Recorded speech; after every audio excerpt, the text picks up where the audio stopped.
That night, as my son yelled, "Get out, Mum! My fiancé doesn't want you here," in front of 200 guests, I understood that there are words you never forget and never forgive. My name is Victoria. I am 57 years old, and this is the story of how a wedding destroyed a family, but also saved my life. It was the most anticipated day. We had been planning everything for months. The ranch garden was full of white flowers, the band was playing since sundown, and the tables had linen cloths that I had embroidered myself during nights of insomnia. Everything was perfect. My son, Ethan, was marrying Olivia, that girl with the light eyes and the cold smile who appeared 2 years ago and changed everything.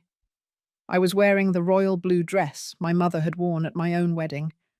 I styled my hair in an elegant bun. I wanted to look good, dignified, as is appropriate for the groom's mother. When I arrived at the reception hall, Olivia saw me. She didn't say a word. She just whispered something in Ethan's ear. He walked toward me with quick steps, his jaw clenched. I knew him. It was the same look he had when he was a boy and knew he'd done something wrong, but didn't want to admit it. "Mum," he began, lowering his voice. "Olivia says that your dress is stealing the spotlight, that the blue is too flashy." I felt a punch in the chest, but I took a deep breath. "It's fine, son. I'll change if you want. I brought another dress in the car." "No, Mum." His voice turned harsh. "It's better if you leave." "What?" "Olivia is very nervous. She says your presence makes her tense, that you've always judged her." The hall was full. The music was playing. The guests were talking, oblivious to what was happening just 10 feet from the head table. "Ethan, I'm your mother. I organized this wedding. I paid for half of all this. And you think that gives you the right to ruin my wife's day?" he yelled. The hall went silent. All eyes fell on us.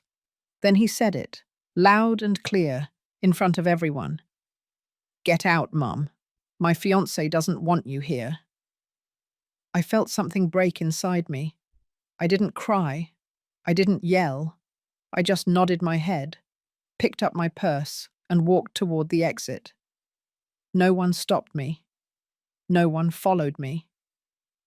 I got in my car and drove back to the ranch.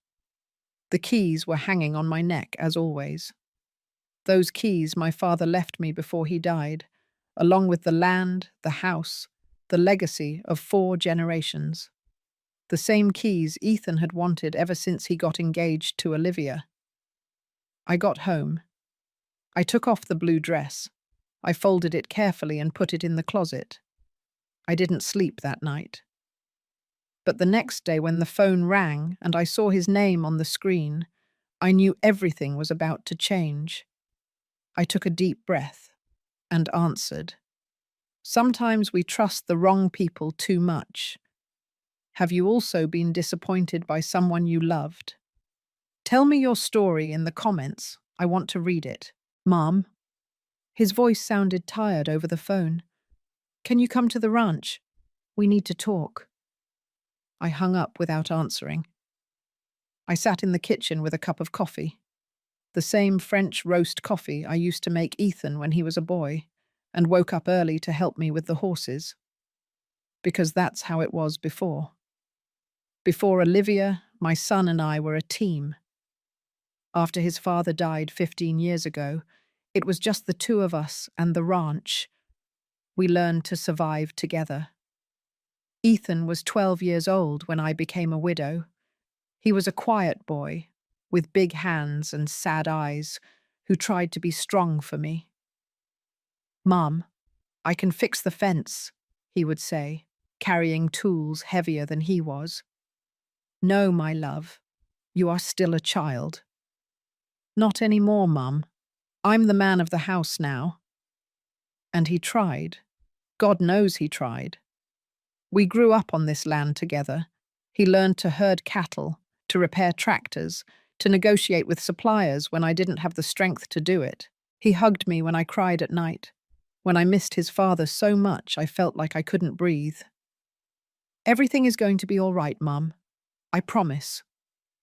And he kept his promise. He became a man here, within these adobe walls, under these oak trees that my grandfather planted. When he finished college in the city, he came back. Mum, my place is here, with you, on the ranch. It made me so happy to hear that. We worked side by side. I kept the accounts, he took care of the livestock. In the evening, we would sit on the porch to watch the sunset, with coffee and a donut. You know, Mum, he would say, one day my kids are going to grow up here, just like I did. They're going to run through these same yards. They're going to learn to ride the same horses. I hope so, my love. I hope you find a woman who loves this land as much as we do. He would smile. I'm going to find her, I promise you. But it didn't happen that way. He met Olivia in a downtown New York bar during a business meeting. She was a successful, modern business administrator. She wore high heels and expensive perfumes. She talked about investments and returns. The first time he brought her to the ranch, I saw the look of disappointment on her face. You live here? She asked, looking at the old walls, the dark wood furniture, the black and white photographs of my grandparents. We live here, Ethan corrected her. It's beautiful, isn't it? Olivia smiled, but her eyes said something else. From that day on, everything changed. Ethan started coming home late. He stopped sitting with me on the porch. He talked about selling cattle, about modernizing, about turning the ranch into an event venue. Mom, Olivia has good ideas. We could earn a lot of money. This isn't a business, Ethan. It's our home. It's both, Mom, and we have to be realistic. That word, realistic, he had never used before. The ranch keys hung on my neck, the same ones my father handed to me before he died, with tears in his eyes. Victoria, this land is your inheritance. Don't let anyone take it from you, not even your son. At the time, I didn't understand why he said that. Now I did. The phone rang again. It was Ethan again. This time I answered. As I tell all this, I wonder where you might be listening to me. Write the name of your city in the comments. Mum, please. I need the ranch keys. His voice sounded different, colder, as if he were reading a script someone else had written for him. What do you need them for, Ethan? Silence on the other end of the line. I heard voices in the background. A woman's voice. Olivia. Olivia and I want to make some changes. You know, modernize a little. Maybe remodel the main living room. Change the old furniture. Those old pieces of furniture were made by your great-grandfather with his own hands. Mum, please don't start. Yesterday was enough drama. Drama? I felt my voice crack. You threw me out of your wedding and I was the dramatic one. You decided to wear that dress knowing that… Ethan, that was your grandmother's dress. The same one she wore when she married your grandfather on that same ranch you now want to remodel. Another silence. Longer. Heavier. Mum, things change. Traditions change. Olivia is right. We can't live in the past. Olivia is right. Those 3 words that began to define my son ever since he met her. When are you coming home? I asked, trying to change the subject. That's the point, Mum. Olivia and I are not going to live there anymore. We're going to stay in the city apartment. It's more practical for her job. I felt as if someone had sucked the air out of my lungs. But you said you were going to raise your children here, that this was your home. And it is. But I also need to build my own life. With my wife. My wife. He no longer said her name with affection. He said it like someone signing a contract. So why do you need the keys? Because legally it's my house too, Mum. My father left it to me in the will. 50% for you, 50% for me. There it was. The truth. The fracture. His father had indeed left him half of the property. But the keys, the control, the administration, he left that to me. With a specific clause, Victoria will decide the future of the ranch as long as she has life and mental capacity. Ethan will only receive his share when she so determines. My husband knew me. He knew I would never sell. He knew I would protect this land, even from our own son, if necessary. The keys stay with me, Ethan.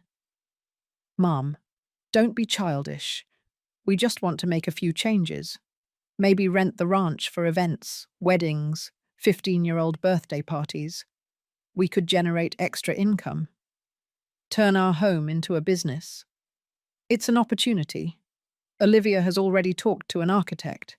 We could expand the garden, build a new patio, put in an air-conditioned ballroom. No. No. No, Ethan. This house is not for sale. It is not available. It is not a project. But it's mine too. That scream, that tone, it was the voice of a stranger. Your father left you this land for you to protect it, not to exploit it. My father is dead, Mum. He's been dead for 15 years. And you keep living as if he were going to come back tomorrow. I fell silent. His words cut through me like knives. I'm sorry, Mum. I didn't mean... Yes, you did. My voice came out calm. Too calm. And that's fine. You're right. Your father is dead. And I have lived all these years taking care of what he loved, what he built, what he dreamed for you. Mum, but maybe you're right. Maybe it's time for everyone to live their own lives. What do you mean? I mean that the keys stay with me, that the ranch remains my responsibility, and that you two can build the life you want, somewhere else. Are you kicking us out? No. I'm giving you what you asked for. Your space, your independence, your own life. I heard Olivia talking in the background, pressing, annoyed. Ethan answered her in a low voice. Mum, Olivia says you're being selfish, that you're clinging to material things, that... Ethan, I interrupted him. Yesterday, when you yelled at me in front of all those guests, when you asked me to leave your wedding, there was a woman sitting near me. I didn't know her. But before I left the room, she took my hand and said something to me. Do you know what she said? What? She said, Ma'am, when a son chooses between his mother and his wife, he has already made his choice, and you must respect that choice. But you must also respect yourself. Mum, it's not a competition between you and Olivia. No, my love, it's not. Because in a competition, both sides want to win. And I don't want to compete anymore. I just want peace. And the keys? I touched the necklace where they hung.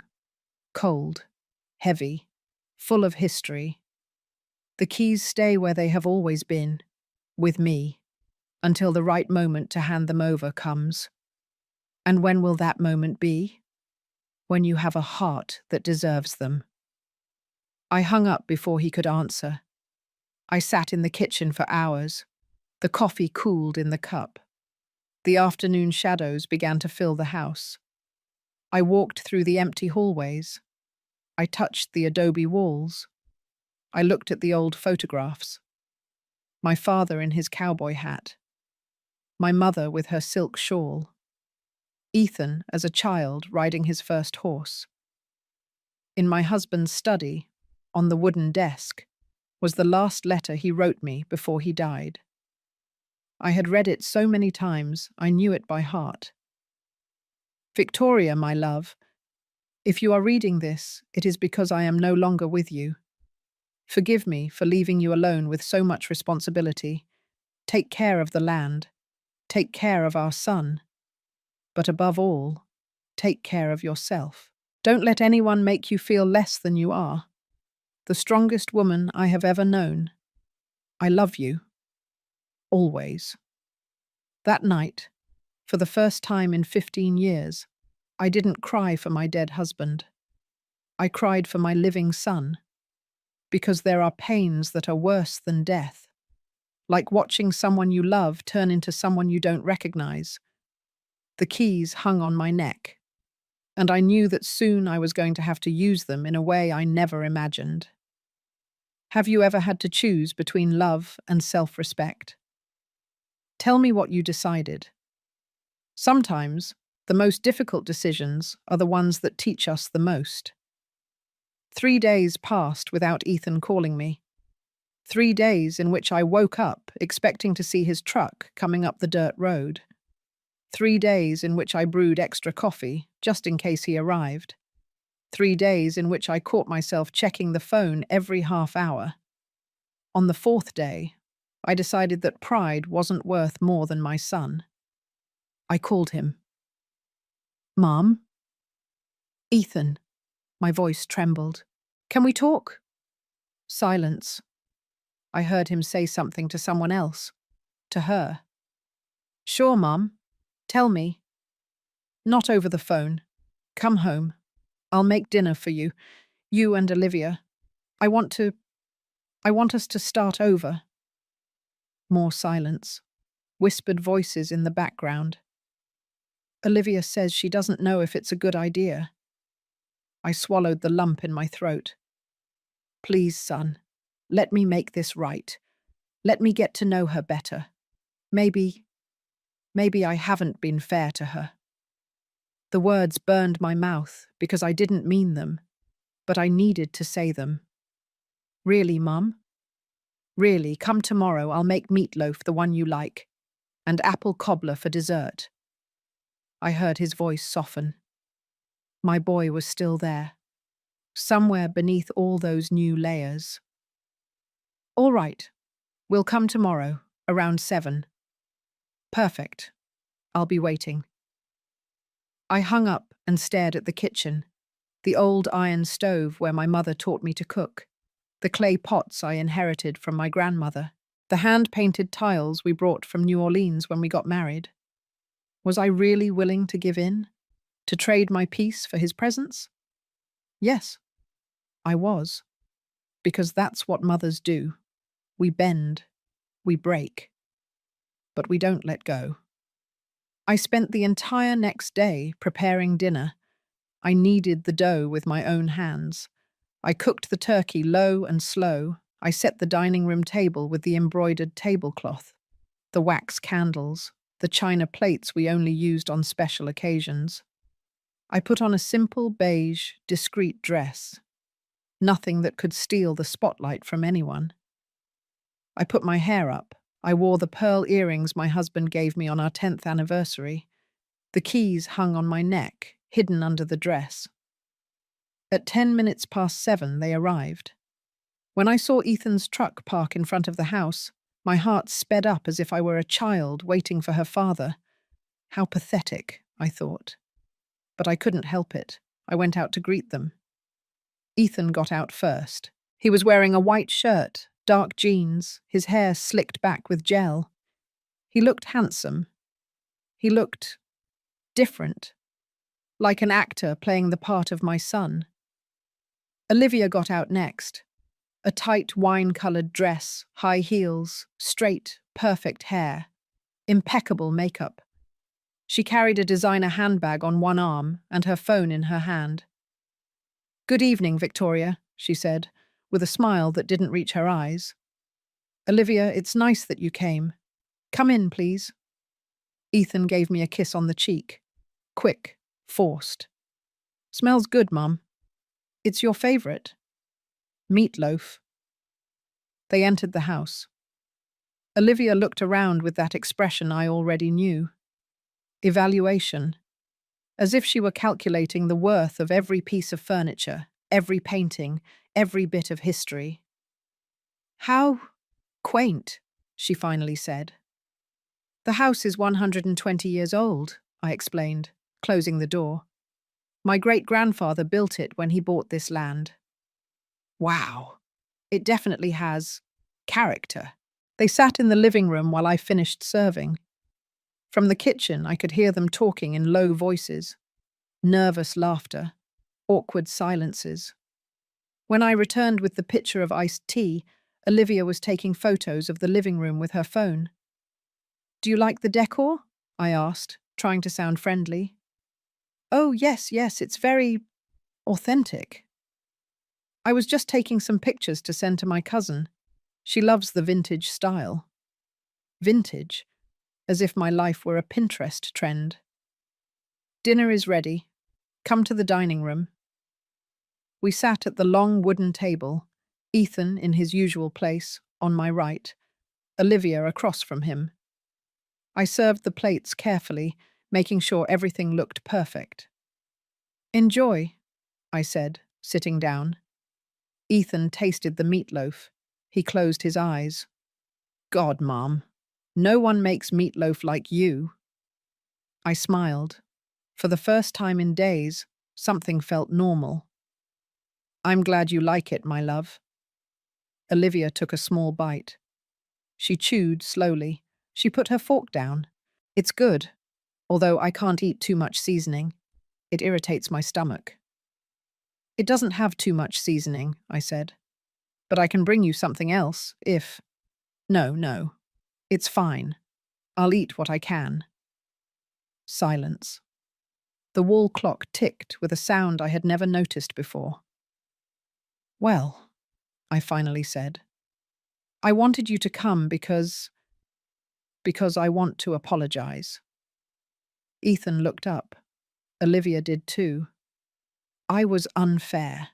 To both of you. With your wedding.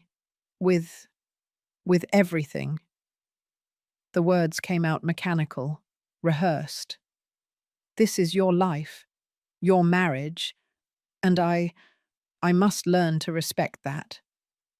Olivia smiled. For the first time, a genuine smile. "Thank you, Victoria. That means a lot to me. To us." Ethan took my hand. "Mum, I went too far too. I shouldn't have yelled at you. And especially not in front of everyone. It's over, son. The important thing is to move forward." "Exactly," Olivia interjected. "Moving forward. New beginnings." We toasted with iced tea, like a normal family, as if nothing had happened. After dinner, while I was serving the apple cobbler, Olivia got up. "Excuse me, I need to use the restroom." "Of course. It's the second door on the left." She left. Ethan and I were left alone. "Mum, thank you for doing this. I know it wasn't easy." "Nothing is easy when it comes to you, my love. But it's always worth it." He smiled. "My boy. Still there. Olivia is a good woman, Mum. You just need to get to know each other better. I know. And I'm going to try. Truly." We talked for a while longer. He told me about their honeymoon in San Diego, about the plans for the apartment, about a new job Olivia got at a transnational corporation. Everything sounded perfect.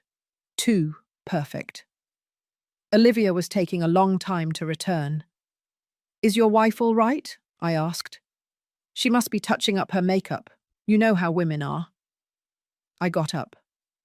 "I'm going to see if she needs anything." I walked down the hallway. The bathroom door was open. Empty. Olivia. Silence. I kept walking. I passed my husband's study. The door was ajar. I pushed it open. Olivia was inside, with her back to me, her phone held up high. She was taking pictures of the desk, of the drawers, of the documents on the table. Olivia, she turned around, startled. Her face went pale for a second, but she quickly regained her composure. Oh, Victoria, you scared me. She laughed nervously. Sorry, I just saw this room and it seemed so interesting. All these old things. Is this your husband's study? It was. Of course. Sorry. She put the phone in her purse. It has really nice thing. I love vintage. There was that word again. This room is usually locked. The door was open. I thought I could come in. Sorry, yes. Don't worry, let's go back to Ethan. We returned to the dining room. Olivia sat down as if nothing had happened, smiling, relaxed. But I wasn't. We finished dessert with superficial conversation. Olivia complimented the house 3 more times. Ethan talked about his plans to help me with the ranch's maintenance.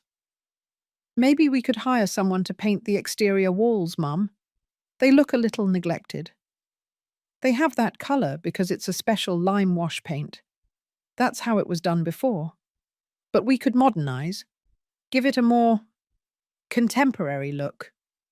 Contemporary, modern, vintage, all words that meant the same thing.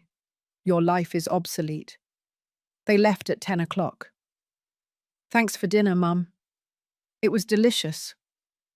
Whenever you want, this is your home. Olivia hugged me, a cold, calculated hug. Thank you for giving us another chance, Victoria. It means a lot. I watched them drive away up the dirt road.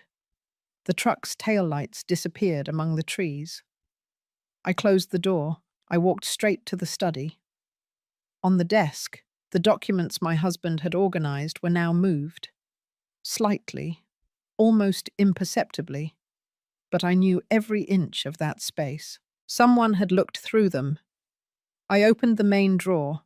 The property deeds were there. The will, the land titles, everything was in order. But something was missing. The yellow envelope, the envelope where my husband kept an important letter. A letter he made me promise I would only open if someone ever tried to take the ranch from me. I searched every drawer, every shelf, behind the books. It wasn't there. A chill ran down my spine. I touched the keys hanging on my neck, and for the first time, I understood that I wasn't being paranoid. I was being watched, I was being studied, I was being measured to see how much longer I was going to be an obstacle to someone else's plans. I didn't sleep that night. I sat in the study, with the lights off, looking out the window, and I wondered how much time I had before they tried to take everything from me. As I tell all this, I wonder where you might be listening to me. Write the name of your city in the comments. The next morning, I decided to search the whole house for the yellow envelope. I checked every closet, every box stored in the attic, every corner where my husband might have hidden it. Nothing. I was about to give up when the doorbell rang. It was Mr. Miller, our family lawyer, a man of 70, with a white moustache and an impeccable suit that always smelled of pipe tobacco and cologne. Mrs. Victoria, good morning, may I come in? Mr. Miller, what a surprise. Of course, come in. We entered the living room. I served him coffee. He sat down with that seriousness lawyers bring when the news is not good. Victoria, I'm here because I received a very strange call yesterday. Strange? From your daughter-in-law, Olivia. I felt my stomach clench. Olivia called you? Yes. She told me that you had asked her to contact me, that you wanted to review your husband's will, that there were doubts about the property distribution. I never asked her to do that, Mr. Miller nodded slowly. I imagined. That's why I came. Victoria, that young woman asked me very specific questions. She wanted to know if Ethan's 50% was transferable, if he could sell his share without your consent, if there was any clause that gave you absolute power over the ranch. And what did you tell her? I told her that information is confidential, that I can only discuss it with you or your son, in your presence. She got quite annoyed. He took a sip of coffee. Victoria, is something happening that I should know about? I told him everything. The wedding, the yelling, the dinner, the photos in the study, the missing envelope. Mr. Miller listened in silence, frowning. That envelope you mention was the one containing your husband's letter? Yes. Do you know what it said? I know your husband asked me to draft a document years ago, shortly before he died, but he never told me what it contained. He only asked me to certify his signature and keep it in a sealed yellow envelope. Do you have a copy? No. Your husband was very clear. Only one original. In your hands. He told me it was a protection, an insurance. Against what? Mr. Miller looked at me with those tired eyes that have seen too many family tragedies. Against this, I suppose. Against the day someone tried to take what is yours. He left half an hour later, but not before warning me. Victoria, be careful. I've seen cases like this. When money and property are involved, people change, even family. Ethan is not like that. Ethan maybe not, but Olivia. I didn't answer, because I had no answer. That afternoon I received a text message from Ethan. Mum, Olivia wants to invite you to lunch tomorrow, just the two of you, to get to know each other better. What do you say? Something in my gut told me not to go, but something stronger told me I needed to know what was going on. Of course. What time? At 2:00, at the ranch restaurant. Ironic, isn't it? I'll be there. The next day I got dressed carefully. Black pants, white blouse, a simple jacket, the keys under my blouse, as always. I arrived at the restaurant 5 minutes early. Olivia was already there, sitting at a table by the window, her phone in her hand and a glass of white wine in front of her. She looked relaxed, confident, like a chess player who already knows how the game is going to end. Victoria, how punctual. Please sit down. I sat down. I ordered iced water. Thank you for coming, Olivia said, putting down her phone. I know things started badly between us, and I want to fix that. Me too. Good. Because look, Victoria, I'm not your enemy. I know you think I came to take your son away, but that's not true. I came to love him, and that includes respecting his family. She sounded sincere, almost believable. I'm glad to hear that. And that's why I want to be honest with you. She leaned forward. Ethan is stressed, very stressed. He feels trapped between you and me, and that's not fair to him. I have never asked him to choose. I know, but he feels like he has to, especially with the ranch issue. There it was, the real reason for the lunch. The ranch issue. Victoria, we both know that property is huge, beautiful, full of potential. But it's also a burden. Maintaining it costs money, time, energy. Ethan tells me you do everything alone, that you don't accept help, that you cling to something that is perhaps already too big for you. I took a deep breath. I counted to 5. The ranch is my home, not a burden. Of course it's your home. No one says otherwise. But think about it. You alone in that huge house, without Ethan, without anyone. Wouldn't it be easier to sell, or rent, or do something productive with it? Something productive like what? Like a boutique hotel, or an event venue. I have contacts in the industry. We could do something incredible, modern, profitable. You would receive profits without having to worry about maintenance. And who would manage it? Olivia smiled. Well, I have experience in administration. We could form a partnership. You put up the property. We put up the work. Shared profits. And the keys. Excuse me? The keys. Who would have them? Her smile faltered for a second. Well, obviously we would need complete access to do the renovations, to show the place to potential clients. So you would live there? We wouldn't necessarily live there, but we would need full use of the property. It's the only way the business can work. I took a sip of water, slowly, feeling how every piece of the puzzle clicked into place. And where would I live? Wherever you want. You could buy an apartment in New York City. Something more comfortable. No stairs. Not so much work. At your age, Victoria, you should be enjoying life, not killing yourself in a 19th century house. At your age, those 3 words that say, you're already old, you're useless, it's time for you to get out of the way. Was this your idea or Ethan's?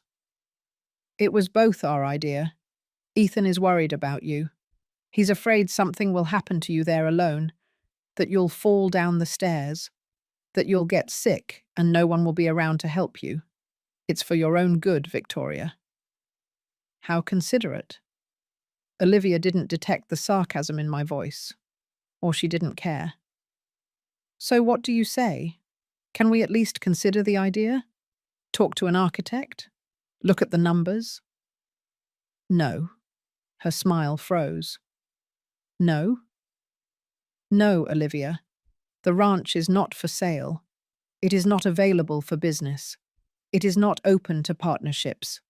It is my home, and it will continue to be my home until the day I decide otherwise. But Ethan is an owner too. Ethan owns 50% of the property, but I have complete control over its use and administration. That's what my husband stipulated in the will. That's unfair. No, it's protection. Olivia put down the glass with more force than necessary. Victoria, I don't want to sound rude, but you're being selfish. That property could change your son's life, your family's life, and you cling to it as if it were more important than us. It's not more important. It's different. The ranch is a legacy. You are temporary. She turned pale. Temporary? Marriages can end, Olivia. Businesses can fail. Promises can be broken. But the land remains. I stood up. I left some money on the table to pay for my water. Thank you for the invitation, but I think we have nothing more to talk about. Victoria, wait. Give my son my best. Tell him that when he wants to see me, he knows where to find me. I left the restaurant with my heart pounding but my legs firm. I got in my car. I sat for a moment, breathing. I took the keys from under my blouse. I held them in my hand. Cold, heavy, real. And at that moment, I knew the war had already begun. Only this time, I wasn't going to give up. Has anyone ever made you feel like you are an obstacle in their way? How did you face it? That night, as I was preparing chamomile tea in the kitchen, I heard the sound of a truck coming up the road. It was 11 o'clock at night. My heart raced. I thought of Ethan, that maybe he had come to talk to me, to apologize, to tell me that Olivia was wrong. But when I opened the door, I saw it was Mr. Miller's car. He got out quickly, with a manila envelope in his hand and an expression I hadn't seen before. Victoria, forgive me for the hour, but you need to see this. What is it, Mr. Miller? We went into the living room. He didn't sit down. He placed the envelope on the table carefully, as if it contained something dangerous. After our conversation yesterday, I kept thinking about that document your husband asked me to certify. I went to the archive in my office. I looked through all the old files, and I found this. He opened the envelope. He pulled out a yellowed sheet with my husband's handwriting. It's a copy, the only one I made without him knowing. I did it because your husband was very ill when he came to see me. And something in his tone made me think that this document was important, that perhaps you would need it someday. I took the sheet with trembling hands. It was a letter, handwritten, dated 3 weeks before my husband died. I started to read. Victoria, my love, if you are reading this, it is because someone is trying to take the ranch from you. And if they are trying, it means I was right. 2 months ago, when I went to the hospital for my last tests, I met a man in the waiting room, an older man, sick like me. We started talking. He told me his story. He said he had an only son, whom he raised alone after his wife died, that he gave him everything: education, values, the complete family inheritance. But when his son got married, everything changed. The daughter-in-law began to manipulate him, little by little. First with kind words, then with ideas of modernization. Finally, she convinced him to sign a power of attorney. She told him it was to help him with the procedures for his illness. The man signed, and 2 weeks later, his son and daughter-in-law sold his house. They put him in a nursing home. They kept everything. When he told me this, that man was crying. He told me it wasn't my son who betrayed me. It was my manipulated son. But the result is the same. I died alone, without my home, without my dignity. Victoria, that story haunted me until my last night. And I understood that I needed to protect you. Not from Ethan, but from whoever could change Ethan. That's why I drafted this letter. That's why I left the clauses of the will as I did. Not because I don't trust our son, but because I trust you. I trust that you will know how to recognize when intentions are pure and when they are poison disguised as modernity. If anyone pressures you to hand over the keys, if anyone makes you feel old or incapable, if anyone tries to convince you that the ranch is a burden, resist.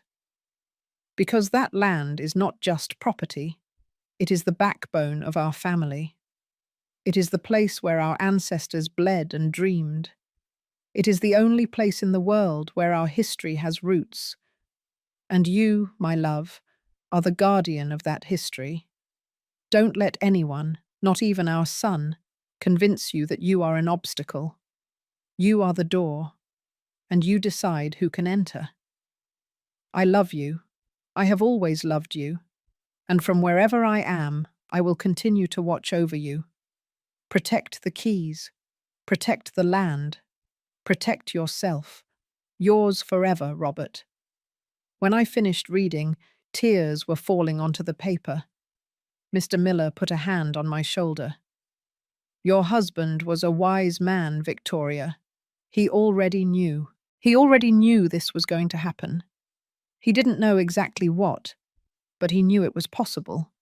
That's why he protected you. I dried my tears. Mr. Miller, what can I do? Legally, you are protected. The will is clear.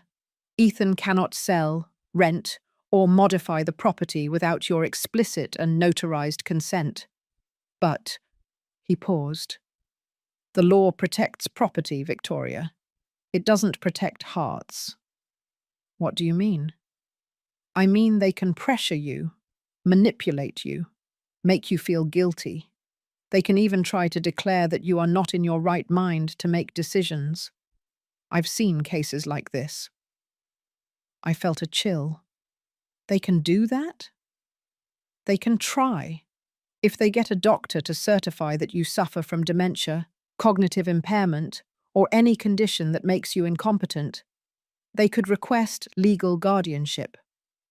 But I'm perfectly fine. You know that. I know. But in the hands of the right lawyers, with the right doctors. He didn't finish the sentence. There was no need. What should I do?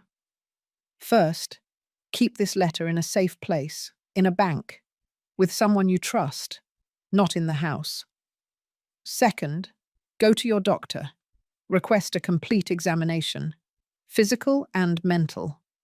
Have him certify in writing that you are in full possession of your faculties. Third, he looked at me with sadness. Prepare for the worst. The worst? For Ethan to completely take his wife's side. He would never... Victoria, I have been a family lawyer for 40 years, and I can tell you something I learned. When a man has to choose between his mother and his bed, he almost always chooses the bed. The words hurt me like a physical blow, but I knew he was right. Mr. Miller left at midnight. I was left alone in the living room, with my husband's letter in my hands. I read it 3 more times. Each time, his voice became clearer in my mind. You are the guardian of that history. Don't let anyone convince you that you are an obstacle. You are the door. I stood up. I walked to the study. I opened the safe that was hidden behind my father's portrait. I stored the letter there along with the original property deeds. I locked the door. I touched the keys hanging on my neck. And I made a decision. If they wanted a fight, they were going to get a fight. But not with yelling, not with drama, not with scenes, with silence, with patience, with the same quiet strength my husband taught me when we took care of this land together.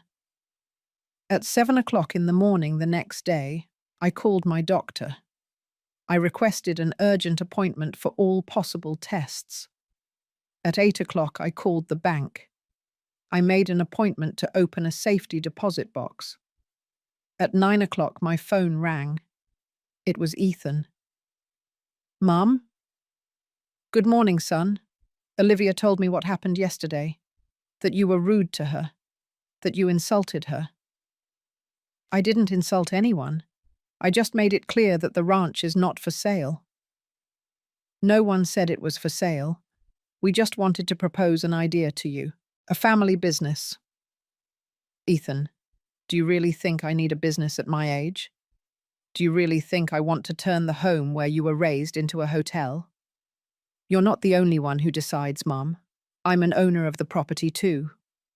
Not of the legacy. That makes no sense.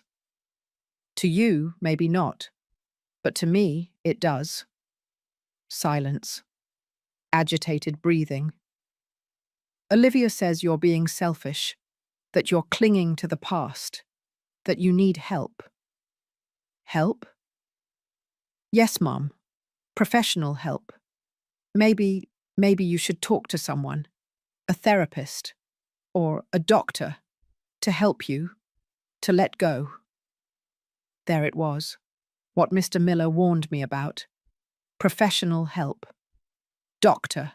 Mental incompetence. Ethan, do you really think I'm crazy? No, Mom, but I think you're lonely, that you've gotten trapped in that house with ghosts and memories, and that's not healthy. I am perfectly healthy. Then prove it. Come live with us for a while. Leave the ranch. Get out of there. And the keys? Leave the keys with the other stuff. For safety. So no one enters while you're gone. I closed my eyes. I took a deep breath. I counted to 10. No, Ethan. No? I'm not leaving my house. I'm not leaving the keys. And I'm not going to keep arguing this with you. Then I don't know what else to do, Mum. I really don't know how to help you anymore. I don't need your help, son. I need your respect. I can't respect a decision that is hurting you. The only decision that is hurting me is yours, the one to choose a woman you barely know over the mother who raised you. You're starting again. It's always the same with you. Either I'm with you or I'm against you. No, Ethan. Either you're with me or you're with someone who wants to take everything I have. He hung up. The silence after the call was worse than the yelling. I sat in the kitchen for hours. I didn't cry. I had no more tears left for this. I just felt a deep emptiness, like when my husband died, like when I understood I was alone in the world. But this time was different. This time I wasn't a widow. I was orphaned of a son, and that hurt in a way I never imagined possible. That afternoon I went to the bank. I opened the safety deposit box. I stored copies of all the important documents, deeds, will, my husband's letter. The next day, I went to the doctor. I had blood tests, cognitive tests, memory exams. "Mrs. Victoria, you are perfectly healthy," the doctor said a week later. "Physically and mentally. In fact, you have better health than many people 20 years younger." "Can you give me that in writing?" "Of course." I stored the medical certificate along with the other documents, and I waited, because I knew this wasn't over. I knew Olivia wouldn't give up, and I knew that my son, my boy, my Ethan, was lost in a place where I could no longer reach him. The keys hung on my neck, and for the first time in my life, I felt that their weight wasn't protection. It was loneliness.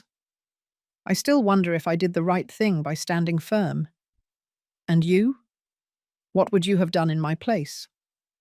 3 weeks passed without hearing anything from Ethan. 3 weeks in which my phone remained silent. 3 weeks in which every noise on the road made me run to the window hoping to see his truck. But it never came. Until that Thursday afternoon. I was in the garden, pruning the rose bushes my mother planted 40 years ago, when I heard the engine. Not just one truck, 2, and a car. I took off my gloves. I wiped the sweat from my forehead. Ethan got out of the first truck, Olivia from the car, and 2 men with briefcases got out of the second truck. Lawyers, by the look of them. My stomach clenched. "Ethan, what's going on?" He wouldn't look me in the eye. He walked toward me with stiff steps, like a soldier following orders. "Mum, we need to talk. Inside." "Who are they?" "They are attorneys Williams and Smith. They've come to help us resolve the situation." "What situation?" Olivia stepped forward, smiling, as if she were arriving at a party. "Victoria, don't be nervous. We just want to clear up a few legal matters. Nothing serious." I didn't invite them in.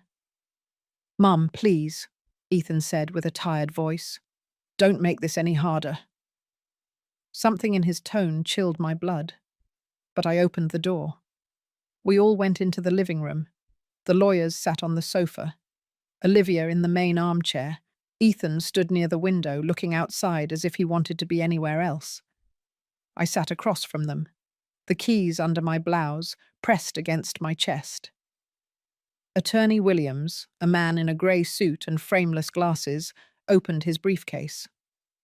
"Mrs. Victoria, good morning.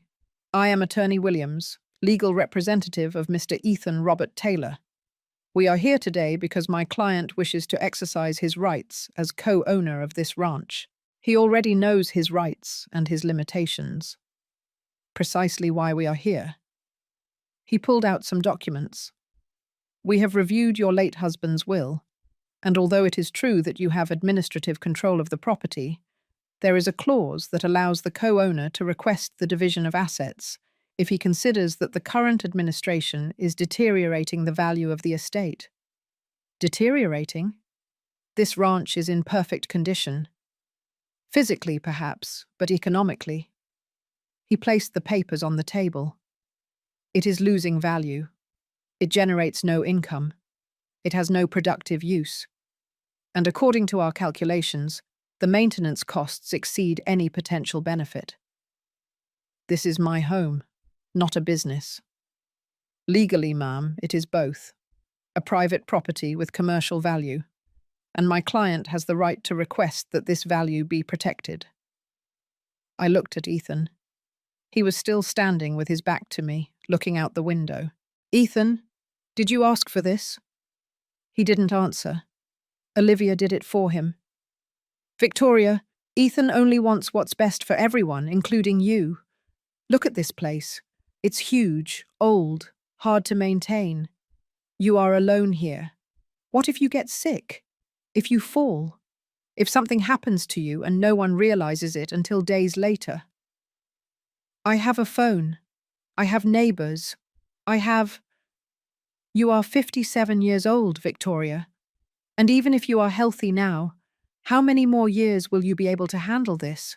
5? 10? And then what? Are you going to let this property deteriorate until it's worth nothing? It is worth more than you can understand.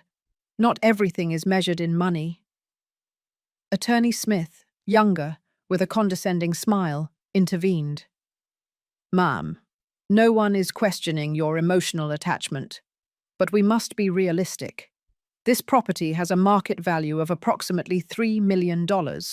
If it were sold, it is not for sale. Or if it were rented for events, it could generate between $30,000 and $50,000 monthly. That's more than $500,000 a year, money that could benefit the whole family. I am not interested. Not even for your son's future, for your future grandchildren. The word grandchildren hit me like a fist. I looked at Olivia. She was smiling. She knew exactly which button she had just pressed. Victoria, I'm 3 months pregnant, Olivia said softly. Ethan is going to be a father. You are going to be a grandmother. The world stopped. What? Ethan finally turned around. His eyes were red. It's true, Mum. That's why we need to think about the future, about providing for our child, about giving him stability. I didn't know. Why haven't you wanted to know? Why have you been so busy fighting with us that you haven't realized what's going on? Tears began to burn my eyes, but I didn't let them fall. Congratulations, son. Truly. Then understand, Mum. This isn't just about you and me anymore. It's about my child, your grandson, and he deserves to have parents who aren't stressed about money, who can give him an education, opportunities, a future. And I'm preventing that. You're not preventing it. You're just making things harder than necessary. Attorney Williams spoke again. Mrs. Victoria, my client is willing to reach an agreement. We don't want to go to court. We don't want to make this ugly. But if you do not cooperate, we will have to request the forced division of assets from a judge. And in that process, many things can come to light. Things that you might not want to be public. What things? Your age, your condition of living alone, your refusal to accept help. A judge could interpret that as senile stubbornness. They could question your capacity to make rational decisions. There it was, the threat Mr. Miller had warned me about. I have medical certificates that prove I am in full possession of my faculties. Certificates that you requested recently, which, to a judge, might seem suspicious, as if you knew you were going to be questioned, as if you were preparing to defend yourself against something. I stood up. Enough. Everyone out of my house. Mom! I said, out. My voice came out stronger than I expected. This is my house, and as long as it is, I decide who comes in and who goes out. Olivia also stood up, her hands on her barely visible belly. Victoria, think about your grandson. Do you really want him to grow up knowing that his grandmother preferred an old house over his future? I want him to grow up knowing that his grandmother had dignity, that she didn't sell her soul or her history for money. It's not just money, Ethan yelled. It's my inheritance. It's what my father left me. And you're taking it from me. Your father left you more than property, Ethan. He left you values, principles, respect for what generations before you built. Those values don't pay the bills. No. But they let you sleep in peace. Ethan walked toward me. His face was red, his fists clenched. Give me the keys, Mom. No. Give me the damn keys. The scream echoed throughout the house. The lawyers looked uncomfortable. Olivia put a hand on Ethan's arm. Honey, calm down. It's not worth it. But he was out of control. I've been patient with you. I've tried to talk. I've tried to reason. But you don't listen. You never listen. It's always what you want, what you decide, what you need. And what about me? Don't I matter? You matter more than anything in the world. Then prove it. Give me what's mine. Give me my inheritance. Give me my future. I took off the necklace with the keys. I held them in my hand. Ethan extended his, expecting them. But instead of giving them to him, I pressed them against my chest. These keys are not your future, Ethan. They are your past. And until you understand the difference, you won't have them. His face contorted. With fear, with rage, with pain, with something I couldn't identify. Then this is over. His voice came out cold, flat. I don't have a mother. The words pierced me like bullets. Ethan, a mother who loves her son more than a property doesn't do this. So you choose. Either you're on my side, or you don't have a son. Don't make me choose that. I already chose for both of us. He turned to the lawyers. Prepare the papers. We're going to court. I want the division of assets. I want to sell my part. And I want her out of that house. Ethan, please. You will hear from our lawyers. He walked toward the door. Let's go, Olivia. Olivia looked at me with something that resembled pity, but behind her eyes, I saw triumph. I'm sorry, Victoria. Truly. They all left. The lawyers first, then Olivia, finally Ethan. He didn't look back. He didn't say goodbye. He just got into his truck and drove away. I stood at the door with the keys in my hand, watching the 3 vehicles drive away up the dirt road. When the dust settled and the silence returned, I closed the door. I walked to the living room. I sat in the same armchair where my husband used to sit and read the newspaper every morning. And there, finally, I allowed myself to cry. I cried for my son, for the boy who used to hug me and tell me everything was going to be all right, for the man who was supposed to protect this legacy, not destroy it. I cried for the grandson who was about to be born, who would grow up without knowing me, without knowing where he came from, without understanding what his ancestors sacrificed for him to exist. I cried for my husband, for not being here to help me, for leaving me alone with such a heavy burden. And I cried for myself, for the woman who had just lost her only son, for defending what was right. But when I finished crying, I dried my tears, stood up, and hung the keys around my neck again. Because there was something Ethan didn't understand, something Olivia would never understand. Mothers lose battles, we lose children, we lose years of our lives, but we do not lose our dignity. And that night, alone in that huge house, surrounded by silence and memories, I understood something. Sometimes, the greatest love you can give is to let go, even if it tears you apart, even if it kills you, even if it leaves you alone. Because children are not property, but dignity is. And I had chosen mine. Have you ever had to let go of someone you love to save yourself? That night, I learned that sometimes love is also saying no. 2 months later, I received the court papers. Lawsuit for division of assets, request for forced sale, arguments about deficient administration and patrimonial deterioration. Mr. Miller reviewed them with me in the kitchen. Victoria, this is going to be long, maybe years, and expensive. Can we win? Legally, yes. The will is clear, but emotionally, he looked at me sadly. We already lost. He was right. I didn't sleep that night. I sat on the porch, looking at the stars, listening to the silence of the land. And then I knew what I had to do. The next morning I called Mr. Miller. I want to make a new will. Are you sure? Completely.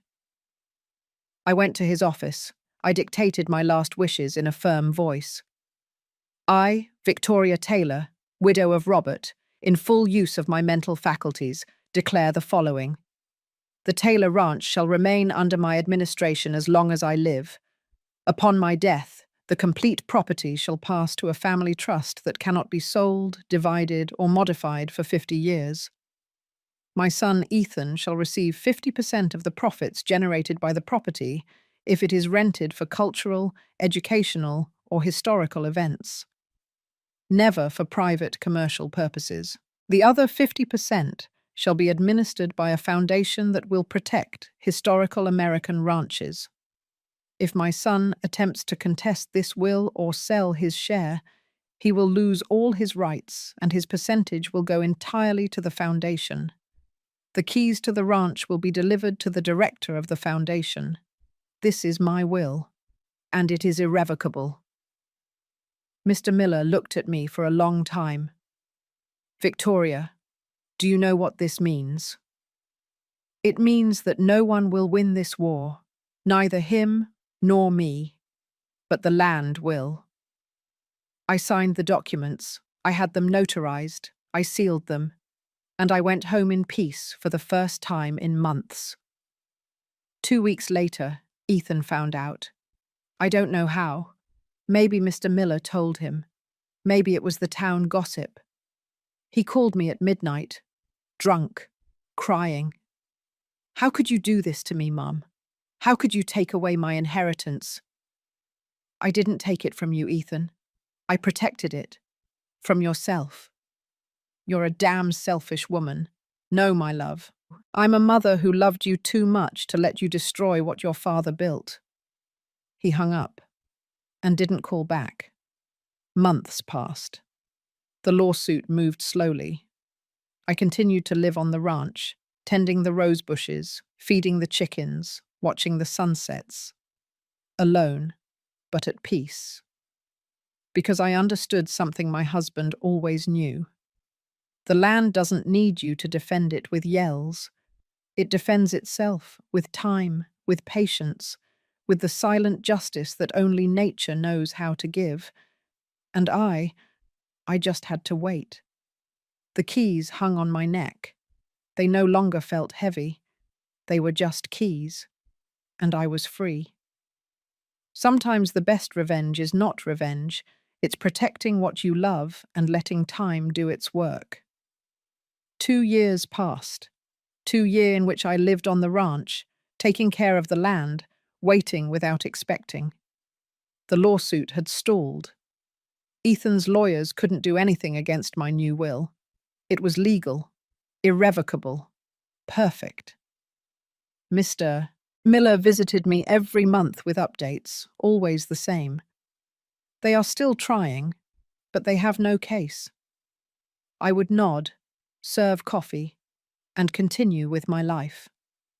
One October afternoon, Mr. Miller arrived with a different look on his face. He didn't bring his briefcase, just a worried expression. Victoria, there's something you need to know. What happened? Ethan and Olivia separated. The world stopped for a second. When? 3 months ago. The divorce was finalized last week. And the baby? Olivia kept full custody. She went to live in Dallas with her family. Ethan has supervised visits every 2 weeks. I sat down slowly. My legs wouldn't hold me. What happened? Mr. Miller sighed. What always happens with women like that?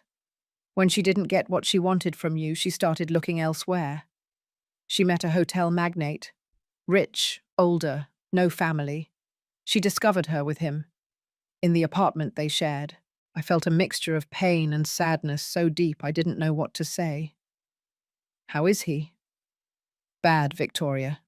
Very bad. He lost his wife, his son, his job, everything. His job? He resigned. Or was he fired? I don't know for sure. But he's living in a cheap motel near the city. Alone. Drinking too much, they told me. Tears started falling without me being able to stop them. And why hasn't he looked for me? Pride? Shame? Maybe both. Mr. Miller left half an hour later. I was left in the kitchen with cold coffee and a broken heart. My son was destroyed, alone, lost, and I couldn't do anything because he had built that hell with his own hands. 3 weeks later, while shopping in town, I saw her. Olivia. She was in a fancy restaurant, sitting on the patio with a man in a suit, grey hair, expensive watch, a shark's smile. She was laughing, flirting, shining, as if nothing had happened, as if she hadn't destroyed my son, as if the baby, who was supposedly her reason for taking the ranch from me, didn't even exist. She saw me. Her eyes met mine. For a second, her smile wavered, but then she regained it. She waved at me, as if we were friends. I didn't wave back. I just kept walking, because I understood something at that moment. Olivia never loved Ethan, never loved the baby. She only loved what they could give her. And when that source dried up, she looked for another. That night, sitting on the porch, I thought about everything that had happened. I thought about the wedding, the yelling, the threats, the lawyers, the last time I saw my son, and I realized that I didn't win this war. But neither did Olivia. Because she got money, yes. She got a new man, yes. But she lost something she will never get back. Peace, because people like her are never satisfied. They always need more. They are always looking for the next opportunity, the next man, the next deal.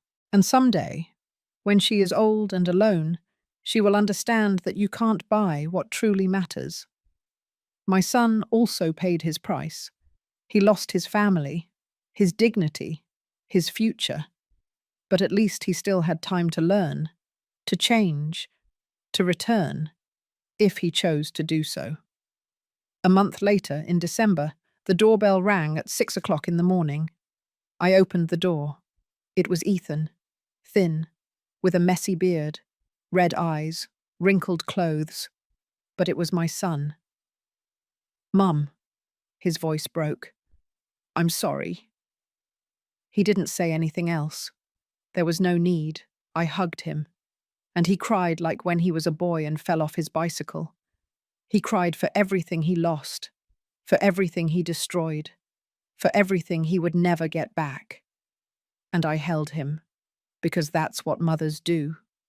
We didn't say anything that morning. We just sat in the kitchen. We drank coffee. We watched the sunrise through the window. "The keys are still yours, Mum," he finally said. "They always were yours." "I know, my love, I know. I was a fool. I was an idiot. She convinced me that you were the problem, and I believed her." "I know. How did you know? How did you know that she was that?" I touched the keys hanging on my neck. "Your father taught me to recognize when someone loves the land and when they only love what they can get from it." Ethan nodded. The tears were still falling. "I've lost everything, Mum.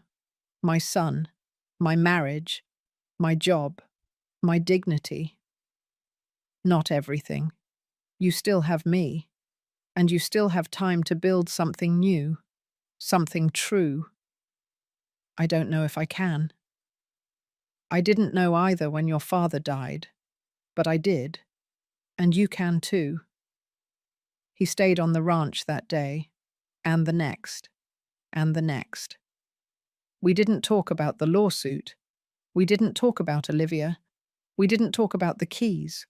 We just worked together, like before. We fixed fences. We fed animals. We watched sunsets. And slowly my son began to return. Not the man who married Olivia, but the boy who once promised to take care of this land. Life always collects its debts. Olivia will be charged with the loneliness of living without roots, without history, without true love. Ethan was charged with pain and loss, but it also gave him a chance to learn, and me. I was charged with years of silence and tears, but I was paid with dignity, and that, in the end, was worth more than everything. Life always finds a way to put everyone in their place, not with revenge, but with truth. Have you seen how karma does its work? 5 years have passed since that morning Ethan knocked on my door asking for forgiveness. Today I am 62 years old, my son is 38, and my grandson, whom I finally met 6 months ago, is 4.5 years old. His name is Robert, like his grandfather. He doesn't live with me. He lives with Olivia in Dallas. But every month, when Ethan goes to pick him up for his visits, he brings him to the ranch. And when that boy runs through these same yards where his father ran, when he climbs the same trees, when he sits with me on the porch to drink hot chocolate, I understand why it was worth resisting.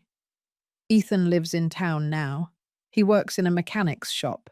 He earns little. He lives in a small apartment. But he is sober. He is in therapy. And he is learning to be the man his father wanted him to be. The lawsuit ended 3 years ago. Ethan's lawyers withdrew the lawsuit when he returned. Mr. Miller helped me modify the will one last time. When I die, the ranch will belong to Ethan, completely. No trusts, no foundations. But only if he proves for 10 consecutive years that he can take care of it without selling it, that he understands its value beyond money.